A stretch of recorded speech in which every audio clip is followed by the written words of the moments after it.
আসসালামু আলাইকুম, সবাইকে রমজান মুবারক, রমজানের শুভেচ্ছা রইল। যারা আজকে নতুন একটা ভিডিও নিয়ে আবার আপনাদের মাঝে হাজির হলাম ইনশাল্লাহ। ভিডিও হইল রোজা রাখা অবস্থায় আমাদের জাহান্নামে যাইতে হইব চার থেকে 6টা কারণে।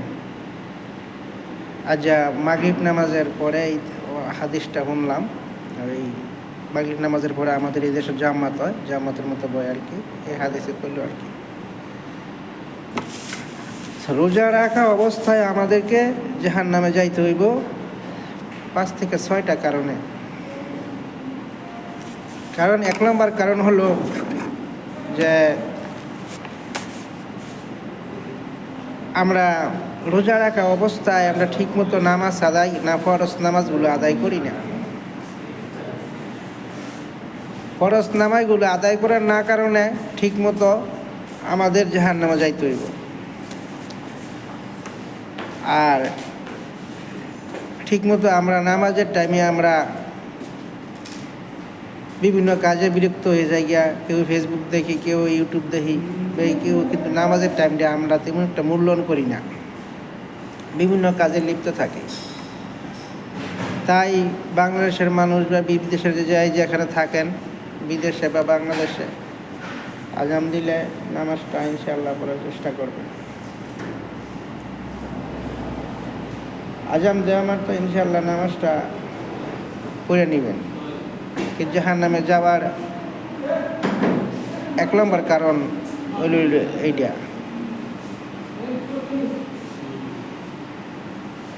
রোজা রাইখা আমরা ঠিকমতো নামাজ আদায় করি না, যেই নামাজটা পড়ে নেবেন। সঙ্গ সব কানো টাইম হয়, কিন্তু নামাজ পড়ার সময় আমাদের টাইম হয় না। 2 নম্বর কারণ হলো রমজান মাস আসছে, যারা অনেক অর্থ সম্পদের মালিক বেশি, তারা বেশি বেশি এতিম মিসকিনদেরকে খাবার দিবেন এবং দান খয়রাত করবেন, বেশি বেশি মানুষকে দান করবেন। যারা প্রচুর অর্থ সম্পদের মালিক, এরা বেশি বেশি দান খয়রাত করবেন। দান খয়রাত না করলে আপনার এই রোজা কবুল হবে না আল্লাহর দরবারে। রোজা রাইখো আপনাকে জাহান্নামে যাইতে হইব। 2 নম্বর কারণ হলো এইটা, বেশি বেশি দান খয়রাত করবেন, বেশি আশেপাশে প্রতিবেশী যারা আছে, অভাবগ্রস্ত আছে, তাদেরকে একটু নজর রাখবেন, তাদের দিকে দৃষ্টি আকর্ষণ রাখবেন। আমরা প্রত্যেক বছরে বাংলাদেশ থেকে 4 থেকে 5 লক্ষ হাজি হজ করতে যাই, কিন্তু আমাদের আশেপাশে প্রতিবেশী আছে, আমরা তা খোঁজ খবর রাখি না। আমরা হাজি নামটা লাগানোর জন্য আমরা হজ করতে যাই, কিন্তু আল্লাহকে খুশি করার জন্য যাই না।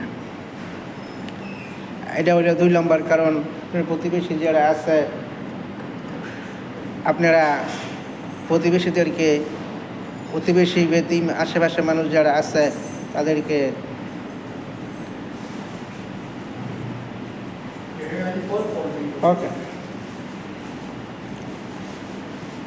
প্রতিবেশী যারা আছে, আশেপাশে অভাবগ্রস্ত লোক যারা আছে, ওদের একটু খোঁজখবর রাখবেন।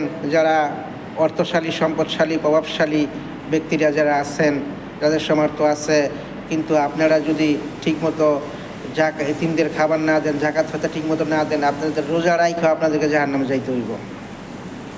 2 নম্বর কারণ হলো এটা। 3 নম্বর কারণ হইল যারা আমরা মহিলারা অপচয়ে বেহুদা কথা বলি। মহিলারা অপচয়ে আমরা বেহুদা কথা বলি। কারণ কি, আমরা যখন 2-4 জন লোক এখানে ওই মহিলারা বা ছেলেরা সাইস্টলের ভিতরে, বা মহিলারা 4-5টা মহিলা আমরা এখানে ওই মহিলারা আমরা অপচয় বেহুদা কথা বলি। এই অপচয় বেহুদার কথা কারণে জাহান্নামে যাইতে হইব। আমরা যখন সাইস্টল বই আমরা বেশি কথা বলি, অনার্কল কথা বলি, বেহুদা কথা বলি, এইসব কথা থেকে বিরত থাকবেন। রোজা থাকা অবস্থায় এইসব কথাবার্তা বলবেন না, সবসময় রোজা থাকা অবস্থায় কথা বলবেন। আর মহিলারা, আমরা 2-4টা মহিলা যখন একখানা হই, তখন কে কী করলো না করলো সব কথাবার্তা সৃষ্টি হয়, তাই না? তো মহিলারা এইসব কাম থেকে বিরত থাকবেন। এইসব কাজের বিনিময়ে আপনাদের জাহান্নামে যাইতে হইব। এইসব কথাবার্তার বিনিময়ে আপনাদেরকে জাহান্নামে যাইতে হইব। তা এইসব মহিলারা এইসব কাজ থেকে বিরত থাকবেন। বেশি বেহুদা অনারকল কথাবার্তা, গীবত, পরিনিন্দা এইসব থেকে বিরত থাকবেন এবং সত্য কথা বলার চেষ্টা করবেন। এই যে মিথ্যা কথা বলবেন না। রোজা থাকে 5 থেকে 6টা কারণে আপনাদের জাহান্নামে যাইতে হইব রোজা থাইকেও। 3 নম্বর কারণ হলো এটা। 4 নম্বর কারণ হলো এটা। 4 নম্বর কারণ হলো যারা বেপরদাবাদে চলাফেরা করে, যে নারী বেপরদাবাদে চলাফেরা করে তার রোজা, হজ, জাকাত ইত্যাদি কোনো দুনিয়ার ভিতরে কবুল হবে না। এবং আল্লাহ পাক এই শাস্তি, এই শাস্তি ডাইরেক্ট জাহান্নাম।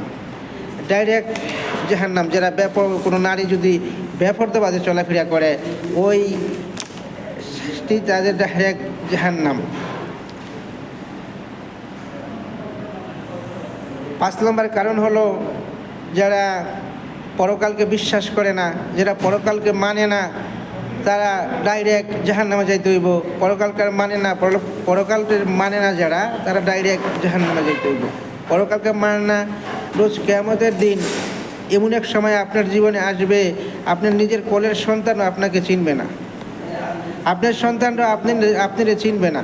ওই দিন আল্লাহ ছাড়া কেউ আপনারে বাঁচানোর কোনো মানুষ হইব না। ঠিক আছে? তো রোজ কিয়ামতের দিন, হাসরের দিন, যে কেউ কাউরে চিনবে না, কেউ কাউরে চলবে না। নিজের কোলে সন্তান থাকবো, সন্তানও থাকা অবস্থায় কেউ কাউরে চিনবে না। তাই ওই দিকে আপনারা দৃষ্টি রাখবেন। 6 নম্বর কারণ হলো এইটা। তাই আমার ভিডিও যদি পান বেশি বেশি শেয়ার করবেন ইনশাল্লাহ। আসসালামু আলাইকুম।